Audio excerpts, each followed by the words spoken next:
Hello दोस्तों, आप सभी का तहे दिल से स्वागत है आज की नई कहानी और मेरे चैनल टॉप आइडियल स्टोरी में। आज की कहानी एक राजकुमार की कहानी है। वो राजकुमार अपने आप को बहुत ही अक्लमंद समझता था। वो सोचता था कि मेरे अंदर कोई भी अवगुण नहीं है। एक बार उस राजकुमार के मन में आई कि मैं परमात्मा की भक्ति करके ब्रह्मा जी से अमर होने का वर मांगता हूँ। वो एक ऊंची पहाड़ी के ऊपर गया और वहाँ पर जाकर परमात्मा की बंदगी करने लगा।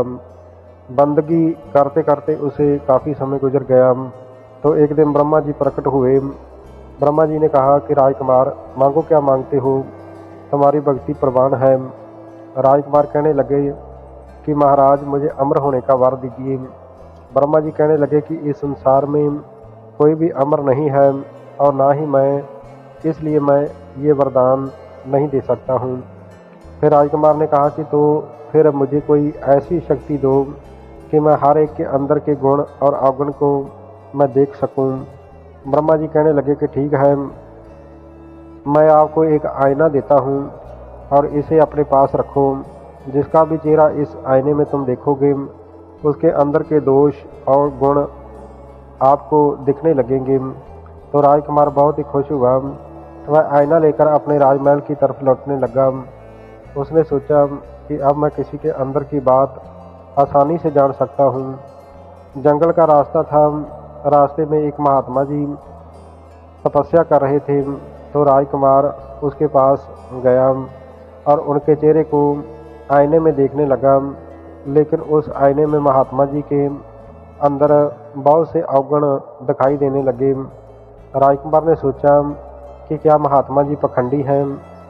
तो राजकुमार ने महात्मा जी को कुछ नहीं बताया और आगे चला गया।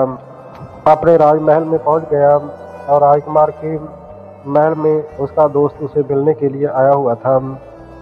राजकुमार ने सोचा, क्यों ना अपने दोस्त का चेहरा इस आईने में देखूं कि उसके अंदर भी बुराइयां हैं या नहीं। जब उसने अपने दोस्त का चेहरा आईने में देखा तो उसके अंदर भी बुराइयां दिखाई दे रही थी।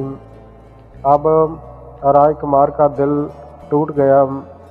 वो सोचने लगा कि सभी के अंदर ही बुराइयां हैं। क्या इस दुनिया में कोई भी नेक इंसान नहीं है।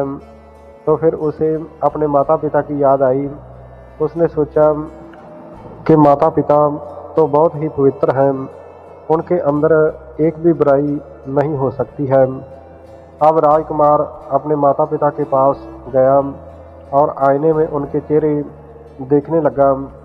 राजकुमार को अपने माता पिता के अंदर भी बहुत सी बुराइयां दिखाई देने लगीं।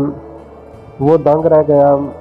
अब राजकुमार अंदर से पूरी तरह से टूट चुका था। वह सोचने लगा कि इस दुनिया में रहना बेकार है, क्योंकि इस दुनिया में कोई भी नेक इंसान नहीं है। दुनिया सबसे पवित्र रिश्ता माँ बाप का मानती है, लेकिन उनके अंदर भी इतनी ज़्यादा बुराइयां हैं। तो इस दुनिया में रहकर मैं क्या करूँगा। वह उस आईने को लेकर अब उसी पहाड़ी की ओर चल पड़ा जहाँ पर वह उसने तपस्या करके इस आईने को प्राप्त किया था। उसने सोचा कि ये आईना मैं ब्रह्मा जी को वापस कर दूंगा, क्योंकि अब इसका कोई भी फायदा नहीं है। दुनिया में हर इंसान बुराइयों से भरा हुआ है। अब जब आईना ब्रह्मा जी को लौटाने के लिए वो जा रहा था तो रास्ते में वही महात्मा जी तपस्या कर रहे थे, जिसका चेहरा आईने में उसने पहली बार देखा था। राजकुमार उस महात्मा जी के पास गया और महात्मा जी के सामने बैठ गया। तो महात्मा जी कहने लगे कि आओ श्रेष्ठ राजकुमार, कैसे आना हुआ। तो राजकुमार कहने लगा कि महाराज, मैं बहुत ही बड़ी एक कश्मकश में फंस चुका हूँ। इससे पहले भी मैं आपके पास आया था, लेकिन मैंने अंदर की बात आपको नहीं बताई थी।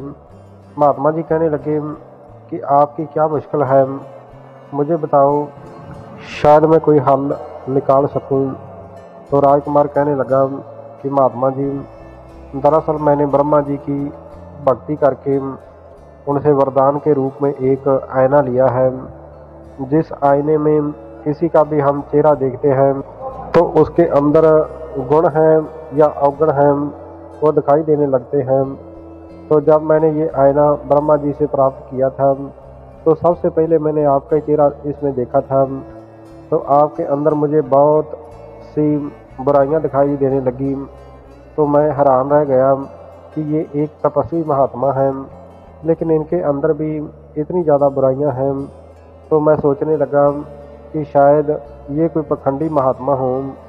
तो ऐसा सोचकर मैं अपने राजमहल की ओर चला गया। तो राजमहल में जाकर मैंने देखा कि मेरा दोस्त मुझे मिलने के लिए आया हुआ था। तो मैंने उसका चेहरा इसमें देखा तो उसमें भी बहुत सारी बुराइयां मुझे दिखने लगी। अब मैं अंदर से निराश हो गया। फिर मैंने सोचा कि माता पिता से बढ़कर कोई भी इस दुनिया में पवित्र नहीं है, तो उनके अंदर बिल्कुल भी कोई बुराई नहीं हो सकती है। तो मैंने जब उनका चेहरा इस आईने में देखा तो मेरे माता पिता के अंदर भी मुझे बहुत सारी बुराइयां दिखाई देने लगीं।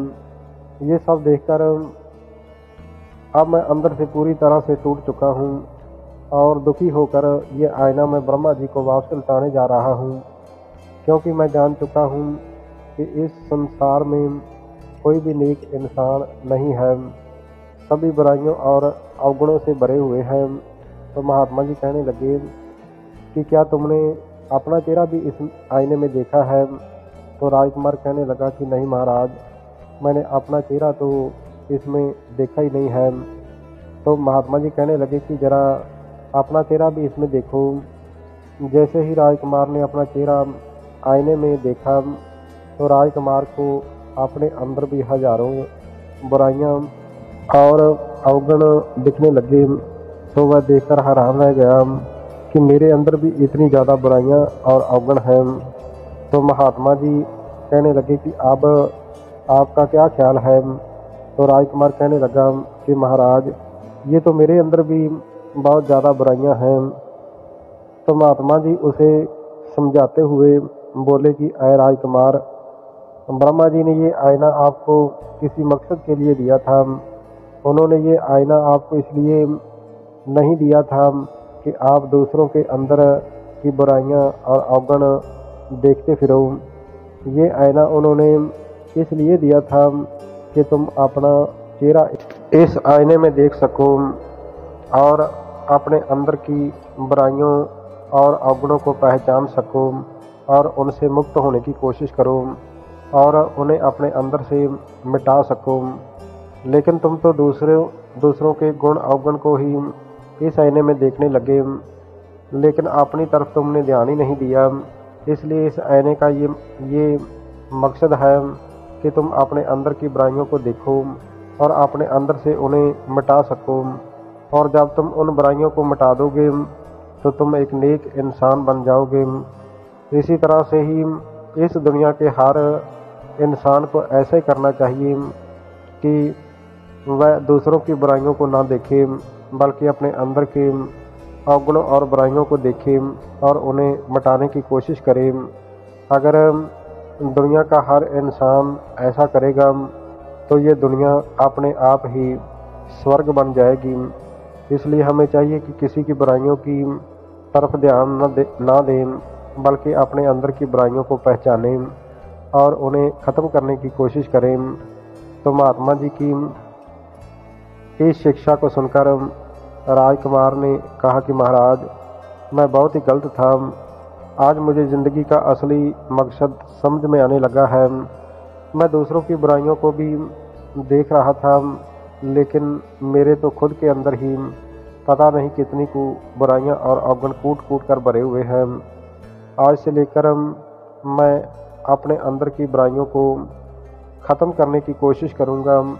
तो प्यारे दोस्तों, ये थी आज की मोटिवेशनल कहानी। इससे हमें सीख मिलती है कि हमें अपने अंदर की बुराइयों को पहचानना चाहिए और उन्हें ख़त्म करना चाहिए, ना कि किसी दूसरे की बुराइयों को आप देखें। इस तरह से हम एक नेक इंसान बन जाएंगे।